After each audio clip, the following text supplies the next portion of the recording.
Bagaimana bisa satu kejadian kecil yang terjadi bahkan tanpa disengaja bisa mengubah tatanan dunia secara ekstrim? Lalu, bagaimana jika dunia yang kita rasakan sekarang ini adalah hasil dari ketidaksengajaan kecil tersebut? Perang Dunia I adalah contoh klasik bagaimana serangkaian peristiwa yang tampaknya kecil, namun dapat memicu konflik global yang sangat masif. Seperti yang kita ketahui di dalam sejarah, Perang Dunia I disebabkan oleh satu peristiwa, yaitu terbunuhnya Archduke Franz Ferdinand, pewaris tahta Austria-Hungaria, oleh Gavrilo Princip, seorang nasionalis Serbia. Pembunuhan tersebut menyebabkan Austria-Hungaria mendapatkan dukungan dari Jerman, kemudian memberikan ultimatum terhadap Serbia. Namun, tak hanya Austria-Hungaria, Serbia juga mendapatkan dukungan dari kekuatan besar yang bernama Rusia. Keikutsertaan Rusia dalam konflik ini membuat Jerman mendeklarasikan perang terhadap Rusia. Jerman mulai menyerang sekutu-sekutu Rusia seperti Perancis. Namun, untuk menyerang Perancis, Jerman harus melewati Belgia terlebih dahulu. Belgia yang terganggu oleh Jerman membuat Inggris menyatakan perang terhadap Jerman demi melindungi Belgia. Dan begitulah bagaimana Perang Dunia tersebut terjadi. Namun, di mana peran butterfly effect dalam sejarah Perang Dunia I tersebut? Butterfly effect terjadi saat peristiwa pembunuhan Archduke Franz Ferdinand oleh Gavrilo Princip, di mana pembunuhan tersebut terjadi akibat supir Archduke Franz Ferdinand yang salah belok di persimpangan jalan, yang akhirnya membawa mereka ke hadapan Gavrilo Princip yang saat itu sedang membeli sandwich. Sungguh kebetulan yang sangat mencengangkan, bukan? Gavrilo Princip yang memang memiliki niatan untuk membunuh Archduke Franz Ferdinand tentunya tidak ingin membuang kesempatan tersebut, yang kemudian menembak Archduke Franz Ferdinand beserta istrinya. Namun, siapa sangka kejadian salah belok ini menjadi penyebab pecahnya Perang Dunia Pertama. Ya, namun seperti itulah butterfly effect bekerja. Sangat kebetulan dan tidak bisa diprediksi.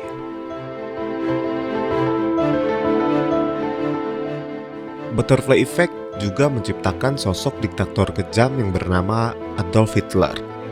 Semasa kecil, Adolf Hitler merupakan seorang anak yang memiliki minat yang kuat terhadap seni rupa. Pada tahun 1907, ia mengikuti ujian masuk Akademi Seni Rupa di Wina, namun ia gagal. Bahkan ia mencoba hingga 2 kali, yaitu dengan mengikuti ujian masuk di tahun berikutnya. Namun sialnya, ia kembali ditolak. Setelah kegagalannya masuk Akademi Seni Rupa, kehidupan Hitler berubah. Ia hidup melarat hingga mengalami frustasi. Selama masa-masa sulit di Wina ini, Hitler mulai terpapar pada gagasan-gagasan nasionalisme yang ekstrim, antisemitisme atau kebencian terhadap Yahudi, dan juga politik. Ia menghabiskan banyak waktu di kafe-kafe, membaca pamflet politik, dan mendengarkan pidato-pidato yang rasis. Lingkungan sosial dan ekonomi Wina yang saat itu juga sedang bergejolak, dengan ketidakpuasan terhadap kelompok-kelompok tertentu, termasuk kelompok Yahudi yang sering dituduh menguasai kekayaan. Hal ini turut membentuk pandangan dunianya.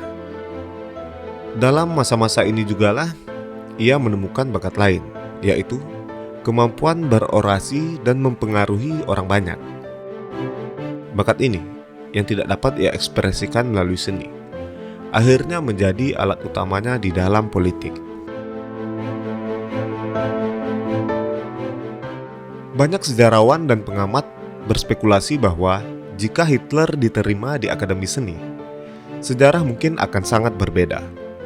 Ada argumen bahwa ia bisa saja menjadi seniman biasa dan tidak akan pernah terjun ke dunia politik yang membawanya menjadi diktator yang bertanggung jawab atas Perang Dunia Kedua.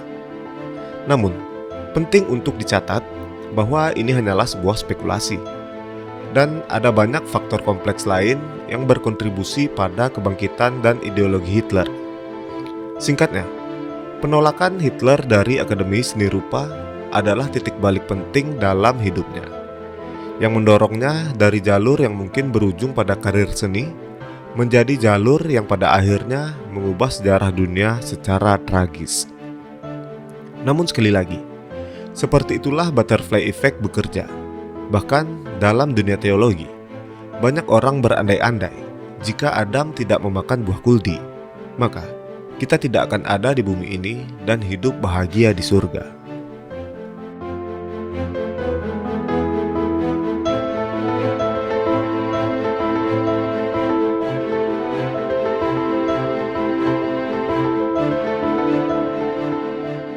Lalu, siapa yang mempopulerkan butterfly effect pertama kali? Teori butterfly effect pertama kali diperkenalkan oleh Edward Norton Lawrence.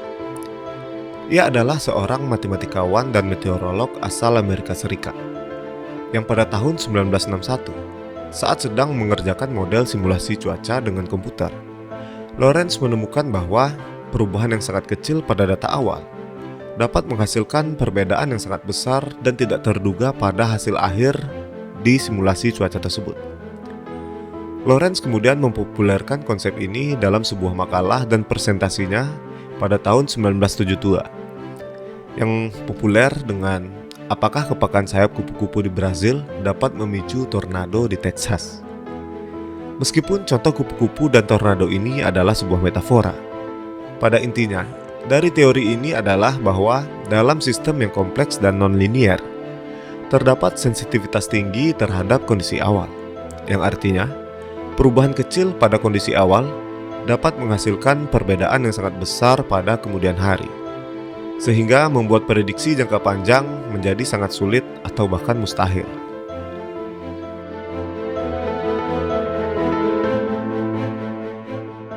Mencegah dan memprediksi butterfly effect dalam sistem kompleks adalah tantangan yang sangat besar, bahkan seringkali dianggap mustahil dalam arti sepenuhnya.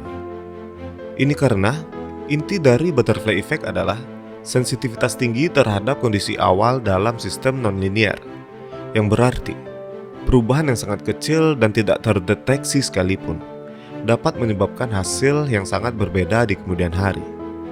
Namun, kita bisa membahas bagaimana caranya mengelola ketidakpastian yang disebabkan oleh butterfly effect dan upaya untuk memahami dampaknya secara menyeluruh.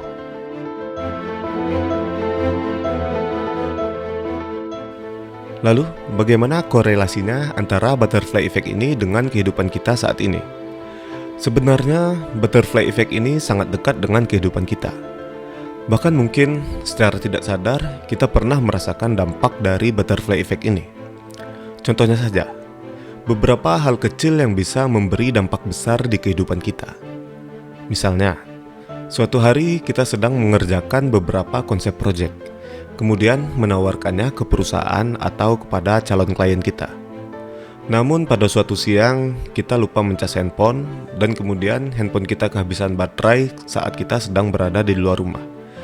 Dan tanpa kita ketahui, di waktu yang bersamaan, calon klien menelpon untuk membuat janji kepada kita. Namun, karena handphone kita dalam keadaan mati, kita jadi melewatkan panggilan tersebut. Sehingga dengan mudahnya kesempatan tersebut hilang. Ya, itu adalah salah satu contohnya. Contoh lainnya yang sering terjadi saat ini adalah dengan penggunaan media sosial. Terkadang, kita seringkali dengan mudahnya memberikan komentar yang tidak bertanggung jawab kepada postingan orang lain. Mungkin saat berkomentar, kita sering berpikir bahwa itu adalah hal yang sepele. Namun tanpa kita sadari, ternyata interaksi kecil tersebut dapat memancing perdebatan yang sangat besar. Kemudian perdebatan tersebut semakin meluas, bahkan menyinggung pihak-pihak lain. Dan pihak yang tersinggung tersebut merasa tidak senang kemudian melakukan somasi kepada kita. Somasi tersebut pun bisa saja berubah menjadi tuntutan ke jalur hukum. Ya, sesimpel itulah butterfly effect, di mana sebuah interaksi kecil di sosial media bisa saja berakibat fatal hingga berujung pada tuntutan ke jalur hukum.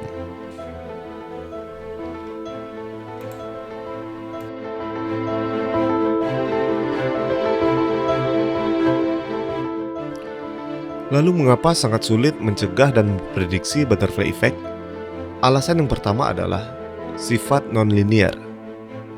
Banyak sistem di dunia ini seperti cuaca, ekonomi, masyarakat bersifat non-linear, yang artinya output tidak berbanding lurus dengan input. Perubahan kecil bisa diperkuat secara eksponensial. Alasan yang kedua, ketergantungan pada kondisi awal. Butterfly effect menunjukkan bahwa untuk memprediksi sistem ini secara akurat, kita perlu mengetahui kondisi awal dengan sangat presisi yang sempurna, hingga detail terkecil yang praktis tidak mungkin dilakukan. Yang ketiga, jumlah variabel yang sangat banyak. Sistem kompleks melibatkan interaksi antara jutaan bahkan miliaran variabel yang saling terkait. Memahami dan memodelkan semua interaksi ini adalah tugas yang sangat berat dan sangat melelahkan. Yang keempat, karena adanya umpan balik. Dalam sistem kompleks, hasil dari satu peristiwa dapat menjadi input bagi peristiwa berikutnya, sehingga menciptakan lingkaran umpan balik yang memperkuat atau menekan perubahan. Hal ini membuat semuanya menjadi tidak terduga. Pertanyaannya, bagaimana kita bisa mengatasi dampak butterfly effect untuk masa mendatang? Karena mencegah sepenuhnya butterfly effect ini sangatlah tidak mungkin, maka fokusnya beralih ke mengurangi kerentanan dan meningkatkan adaptabilitas terhadap ketidakpastian, yaitu dengan meningkatkan kesadaran bahwa suatu hal kecil bisa memberikan dampak yang besar di kemudian hari. Lalu kita juga harus adaptif terhadap setiap perubahan kecil yang terjadi.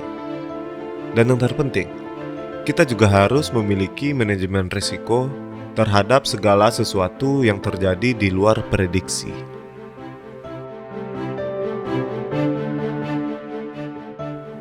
Dan terakhir, kita masuk pada kesimpulan.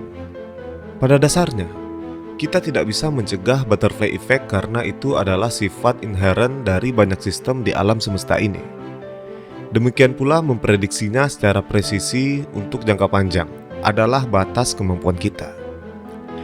Namun, kita bisa mengembangkan strategi untuk lebih tangguh, adaptif, dan responsif terhadap ketidakpastian yang tak terhindarkan. Hal ini melibatkan perubahan cara berpikir dari mencari kontrol mutlak menjadi bagaimana mengelola ketidakpastian dengan lebih baik dan bijak.